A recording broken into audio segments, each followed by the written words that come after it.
সাল্লাল্লাহু আলাইহি ওয়াসাল্লাম বলেন, যে সমস্ত আল্লাহর বান্দা বান্দিরা মৃত্যু থেকে বাঁচার জন্য নিজেদেরকে চেষ্টা করে, তাদের দৃষ্টান্ত হচ্ছে শিয়ালের মতো, শিয়ালের মতো। শিয়াল জমিনে বসবাস করে, জমিন বলে শিয়াল তুমি আমার উপরে বসবাস করো, এই যে আমার উপরে বিশ্রাম করো, খাও দাও, ঘুরে বেড়াও, বিচরণশীল পশু, তুমি আমার খাজনা দাও, আমার কর দাও।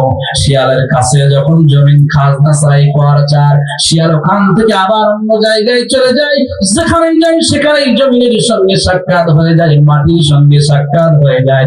নবীজি আমার বলেন, শিয়াল যেমন মাটির হাত থেকে, জমিনের হাত থেকে বাঁচতেই পারে না, যে সমস্ত আল্লাহর বান্দা বান্দিরা মৃত্যু থেকে নিজেদেরকে সেভ করার জন্য বিভিন্ন জায়গায় দৌড়াতে থাকে, আল্লাহর নবী বলে ওই শিয়ালের মতো মৃত্যুর হাত থেকে কেউ বাঁচতে পারবে না, কারণ নির্ধারিত সময় যখন আসবে কার কাছে চলে যেতে হবে।